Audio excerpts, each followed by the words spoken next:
മൂവാറ്റുപുഴ നഗരസഭാ പരിധിയിലെ വെയിറ്റിംഗ് ഷെഡുകളുടെ അവസ്ഥ അതിദയനീയം.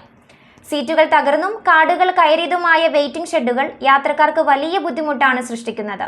മഴ കൂടി കനത്തതോടെ വലിയ ദുരിതമാണ് യാത്രക്കാർ നേരിടുന്നത്.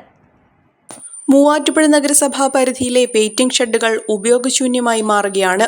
നഗരത്തിലെ വെള്ളൂർക്കുന്നം സിഗ്നൽ ജംഗ്ഷന് സമീപവും പഴയ ഫയർഫോഴ്സ് സ്റ്റേഷന് സമീപമുള്ള വെയിറ്റിംഗ് ഷെഡുകളുമാണ് കാട് കയറിയും സീറ്റുകൾ നശിച്ചും ഉപയോഗശൂന്യമായി മാറിക്കൊണ്ടിരിക്കുന്നത്.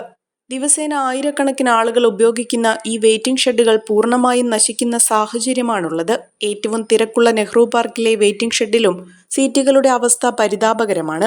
നഗരവികസനത്തിന്റെ ഭാഗമായി കച്ചേരിത്താഴം മുതൽ പോസ്റ്റ് ഓഫീസ് ജംഗ്ഷൻ വരെയുള്ള വെയിറ്റിംഗ് ഷെഡുകൾ നവീകരിച്ചിരുന്നെങ്കിലും മറ്റുള്ള സ്ഥലങ്ങളിൽ വെയിറ്റിംഗ് ഷെഡുകളുടെ അവസ്ഥ ദയനീയമാണ്.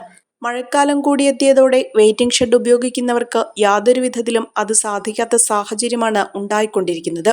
കടാതിയിലെ വെയിറ്റിംഗ് ഷെഡ് കാടുകയറിയ സാഹചര്യവുമുണ്ട്. സാധാരണക്കാരായ ജനങ്ങൾക്ക് ഏറ്റവും ഉപകാരപ്രദമാകേണ്ട വെയിറ്റിംഗ് ഷെഡുകൾ ഇത്തരത്തിൽ ഉപയോഗശൂന്യമായി മാറുന്നത് വലിയ പ്രതിഷേധത്തിനിടവച്ചിട്ടുണ്ട്. സ്കൂൾ കുട്ടികൾ ഉൾപ്പെടെയുള്ളവർ ഈ വെയിറ്റിംഗ് ഷെഡുകളെ വളരെയധികം ആശ്രയിക്കുന്ന സാഹചര്യത്തിൽ അധികൃതരുടെ കൃത്യമായ ഇടപെടൽ വേണമെന്ന ആവശ്യം ഉയരുകയാണ്.